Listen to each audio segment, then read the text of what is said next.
Welcome to the deep dive. Today we're tackling something pretty crucial for business owners, but maybe a bit overlooked. Definitely.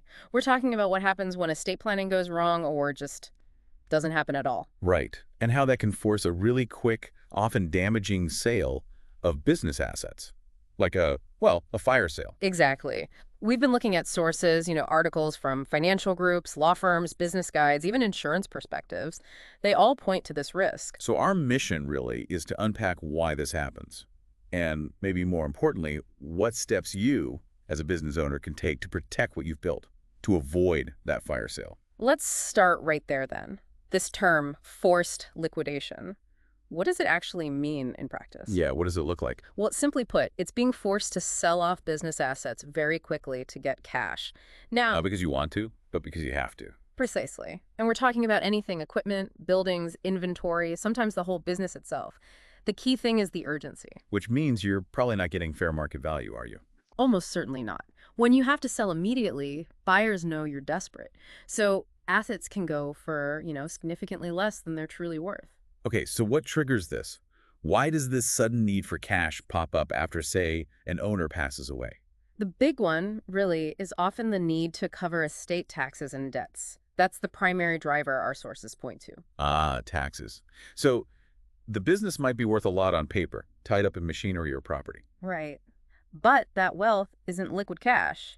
And the IRS, well, they want cash, and they want it relatively quickly, other creditors too. And if there's no plan in place, no specific funds set aside. Then the estate might not have enough readily available money. So selling business assets becomes the kind of default option to raise those funds fast. Makes sense. But it's not just taxes, is it? What about who takes over? That's the other major factor, a lack of clear instructions or a designated successor. It creates confusion, sometimes chaos. But people are grieving, they're stressed, and now they have to figure out who's even in charge. Exactly. And that confusion can lead to paralysis or, conversely, panicked, rushed decisions, like liquidation. And I guess family dynamics can play a part too. Absolutely. If there's no clear plan, siblings or other heirs might disagree on the future of the business. Should we keep it? Who runs it? Who benefits? Selling it off might seem like the easiest way to just split the money and avoid a fight. Sadly, yes. It can become the path of least resistance, even if it means sacrificing value. It provides a clean break financially speaking. Let's maybe paint a picture. Imagine a small, successful bakery. Good ovens, a delivery van, maybe a secret recipe that customers love. Okay, got it. A solid local business. Now imagine the owner, the heart and soul of it, passes away unexpectedly. No estate plan focused on the business. Right. So what happens next? Well, suddenly the family gets hit with maybe significant estate taxes, plus any outstanding business debts. The value is mostly in those ovens, the van, the brand reputation. Not cash. Not liquid. Not liquid at all. So they might be forced to sell everything off quickly. Auction the ovens, sell the van cheap. Maybe the whole shop goes to someone who just wants the location. The recipes, the customer list, that value could just evaporate. And the family gets a fraction of what the business was actually worth as a going concern. The legacy is lost. It's a tough scenario, which begs the question, why don't more business owners plan for this? Yeah. They're usually so careful about other risks. It's a mix of things, isn't it? Our sources point to a few common reasons. One is just being overwhelmed with the day-to-day. Running a business is all-consuming. Yeah, who has time to think about something that feels, far off? Exactly. And estate planning can seem complex, maybe a bit intimidating with all the legal and financial jargon. Plus, let's be honest, nobody really likes contemplating their own mortality. It's uncomfortable stuff. It is, but the reality is failing to plan doesn't make the issue go away. It often just means you're letting the government or circumstances dictate the outcome. And that outcome is rarely what the owner would have wanted for their family or the business itself. Almost never. So the key is shifting from that avoidance mindset to proactive steps. What can owners actually do? Okay, let's dive into the solutions. What are the key strategies our sources recommend to avoid this forced liquidation nightmare? Well, the absolute starting point, stressed across the board, is getting a professional business valuation. Knowing what it's actually worth. Yes, but not just a gut feeling.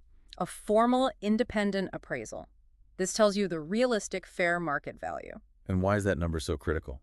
Because it informs everything else. It helps you estimate potential estate tax liability. It tells you how much liquidity your estate might need. It's the foundation for any sensible plan. Okay, valuation first. What's next? How do you get that liquidity if the business assets themselves aren't cash? This is where life insurance comes up frequently in the research. It might seem simple, but it's powerful. How does that work in this context? A properly structured life insurance policy pays out a tax-free lump sum of cash upon your death. That cash can be specifically earmarked to cover estate taxes, pay off debts, provide working capital for the business during transition, or support the family. So instead of selling assets under pressure. The insurance provides the needed cash. It protects the business assets. It's a way to create instant liquidity right when it's needed most. A financial safety net, basically. Okay, valuation, life insurance. What about the actual plan, the documents? Crucial. You need clear, written estate planning documents. And for business owners, this often goes beyond just a simple will. What needs to be in there? Several key things. First, who takes over? Identify potential successors or at least interim management. Someone needs to keep the lights on. Makes sense. Continuity. Second, how are assets distributed? Be specific about both business and personal assets. Who gets what? Third, and this is often missed, where is everything? What do you mean? List the location of critical documents. Bank accounts, insurance policies, passwords, key contacts like your lawyer, accountant. Don't make your family go on a treasure hunt during a crisis. Good point. Leave a clear map. So this sounds like something you probably need help with. Oh, absolutely. Trying to DIY complex estate and business succession planning is usually a bad idea. The laws are complicated, tax rules change. So talk to the pros. Yes. Estate planning attorneys, financial advisors who understand business succession, they can help structure things correctly using tools like wills, trusts, maybe buy-sell agreements if you have partners. Tailored advice is key. And I imagine this isn't a one-and-done thing. Definitely not. The plan needs to live and breathe with your business and your life. Our sources strongly recommend reviewing and updating it regularly. How often? At least annually. Or anytime there's a major change, like you buy a new piece of major equipment, the business value shoots up, you get divorced, have more kids, tax laws change. Keep it current. Okay, that makes sense. So for someone listening right now, a business owner thinking, okay, I need to do something, what are some immediate first steps? Start simple. Make a list. What are the key assets in your business right now? Equipment, vehicles, property, even important contracts or intellectual property. Just get it down on paper. Just taking stock. Exactly. And while you're at it, think about their condition. Keeping assets well maintained isn't just good for operations. It helps preserve their value if they ever do need to be sold, hopefully under better circumstances. Good practical tip. What else? Talk to someone you trust. Your spouse, maybe a key employee, your business partner if you have one. Let them know where your important documents are kept. The will, the insurance policies, the business formation papers. Someone else needs to know where to find this stuff. Break the information silo. Right.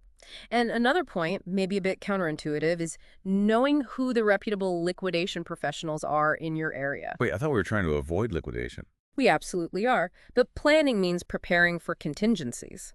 If the worst happens despite your best efforts, your family knowing who to call for an orderly liquidation, if it comes to that, is better than them scrambling and dealing with predatory buyers.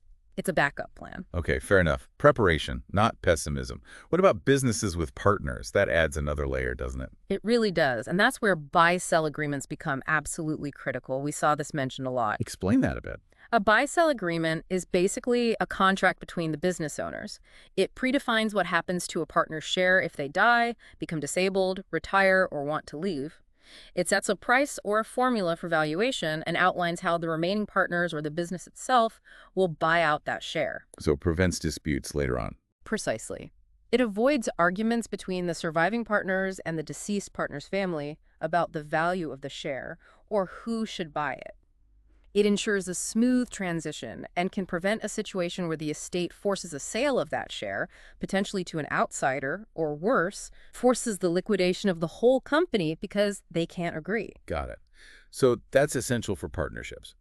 Now, maybe let's flip the script. Can we look at an example where planning did work? Yeah, let's contrast the bakery scenario. Think about, say, a successful landscaping company. The owner started thinking about this early. What did they do? They got a proper valuation first, then worked with a financial advisor to figure out the potential estate tax hit. Based on that, they bought sufficient life insurance.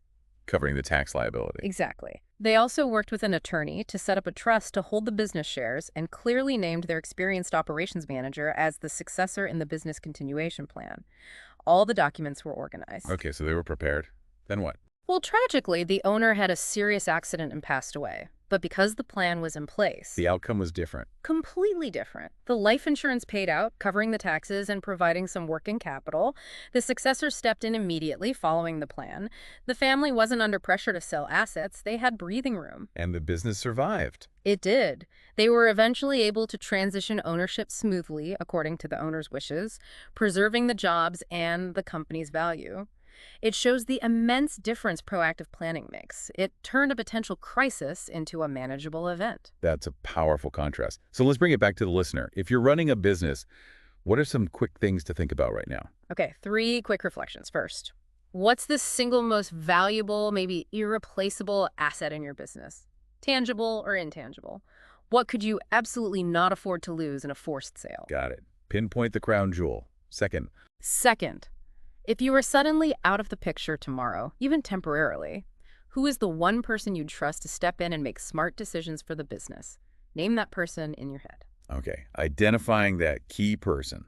And third, Third, where are your essential documents? Your insurance papers, bank details, legal agreements. Could someone find them easily if they needed to?